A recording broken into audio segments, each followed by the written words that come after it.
ఈ రోజు టాపిక్ వచ్చేసరికి ఏంటి అంటే అమ్మ ఆల్రెడీ చెప్పాను కదా. ఇప్పుడు అహా అన్నమాట. అహాలోకి వచ్చేసరికి అహాకి మాత్రాన్ని మనం ఈ సింబల్ తో యూజ్ చేస్తాం.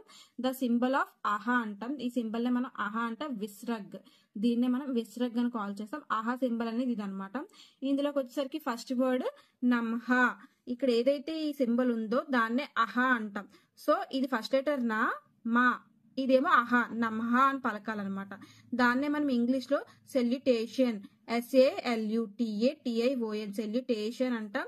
దాన్ని తెలుగులో నమస్కారము, నా, మా, నమ, సా కింద కావద్దు, స్కా, రము, రాము, నమస్కారము అని కాల్ చేస్తాం. నెక్స్ట్ వచ్చేసరికి ఏంటి అంటే దుహక్. ఫస్ట్ వర్డ్ ఏముంది, దా కింద ఊతుంది. సో దు, ఇక్కడికి వచ్చేసరికి ఆహా, సో దుహ ఖ, దుహక్ అంటాం. దాన్నే మనం ఇంగ్లీష్ లో గ్రీఫ్, GRIEF గ్రీఫ్ అంటాం. తెలుగులో దుఃఖం, దుఃఖం అని కాల్ చేస్తాం. నెక్స్ట్ వర్డ్ వచ్చేసరికి పునః. సేమ్ పా కింద ఊతుంది కాబట్టి పు, నా, పునా. ఇది వచ్చేసరికి ఏంటి, లాస్ట్ వర్డ్ అని చెప్పాను ఆహా అంటాం కదా, పునః. దాన్నే మనం ఇంగ్లీష్ లోకి వచ్చేసరికి అగైన్ అంటాం. AGAIN అగైన్ అంటాం. తెలుగులో మళ్ళీ, మా లీ కింద లావుతుంది కాబట్టి మళ్ళీ అని కాల్ చేస్తాం. నెక్స్ట్ వచ్చేసరికి చేనే మనం ఇలా రాసుకుంటాం. ఇది చే. దీన్నే మనం ఎలా రాస్తాము అంటే ఇంగ్లీష్ లో 6, SIX అంటాం. తెలుగులో ఆరు, ఆరు అంటాం. నెక్స్ట్ వర్డ్ వచ్చేసరికి ఏంటి అంటే ప్రతః. పా కింద ఇదేమో ప్రా అని కాల్ చేస్తాం. ఇది ప్రా, ఇదంతా కూడా. ఇది ఏమొచ్చేసరికి తా. సో ప్రత్. ఇది వచ్చేసరికి ఏమని చెప్పాను, ఆహా అన్నాను కాబట్టి రెండింటిని యాడ్ చేస్తే ప్రతః అవుతుంది. ప్రతఃని మనం ఇంగ్లీష్ లో మార్నింగ్ అంటాం.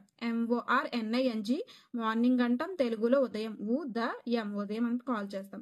నెక్స్ట్ వచ్చేసరికి ఏంటి అంటే అతః. ఇందులో కూడా అంతే. ఫస్ట్ ఏమో అత్. ఇది వచ్చేసరికి అహా అంటాం కదా, అతః అంటాం.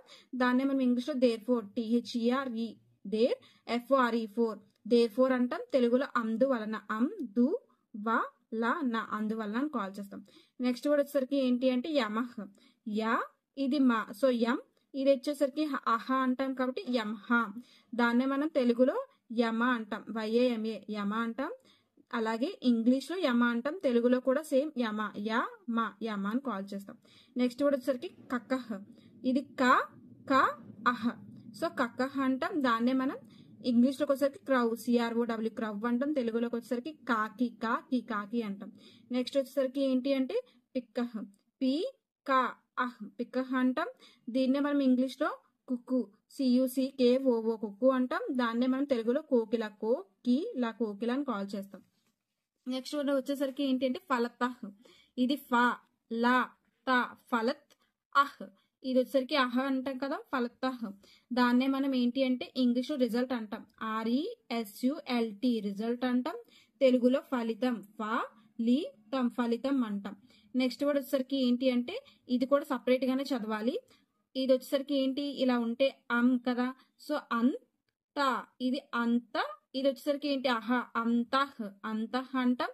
కర్ణ, అంతఃకర్ణ. దాన్నే మనం ఇంగ్లీష్ లో సోల్, SOUL సోల్ అంటాం. తెలుగులో ఆత్మ, ఇది మా ఒత్తు, సో ఆత్మ అని కాల్ చేస్తాం. నెక్స్ట్ వచ్చేసరికి ఏంటి అంటే ప్రయహ్. ఫస్ట్ వర్డ్ ఏమో ఇది అహ్. ఇది వచ్చేసరికి ప్రయహ్ అని కాల్ చేస్తాం. దాన్నే మనం ఇంగ్లీష్ లో ఆల్మోస్ట్, ALMOST ఆల్మోస్ట్ అంటాం. తెలుగులో దాదాపు, దాకి దీర్ఘం వస్తే దాకి దీర్ఘం వస్తే దాదాపు, ఇది దాదాపు అని కాల్ చేస్తాం. నెక్స్ట్ వచ్చేసరికి సభవతః. చూడండి, సో సభవత్ అహ్. ఈ సింబల్ ని ఆహ్ అంటున్నాం కాబట్టి సభవతః.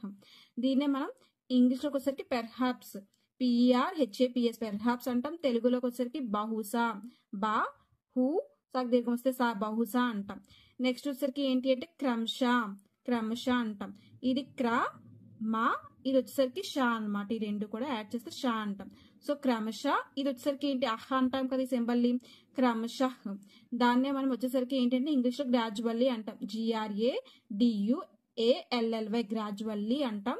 దాన్ని తెలుగులో క్రమంగా, కాకింద ఇది రావద్దు, క్రమంగా అంటాం. నెక్స్ట్ వర్డ్ వచ్చేసరికి అంతఃపూర్. సేమ్ ఉంటే కదా, ఇది అహ్, అంతఃపూర్. ఇది పాకింద ఊవద్దు, సో అంతఃపూర్ అన్నమాట. అంతఃపూర్ అంటాం. దాన్ని ఇంగ్లీష్ లో ప్యాలెస్, PALACE ప్యాలెస్ అంటాం. తెలుగులో రాజభవనం అని కాల్ చేస్తాం.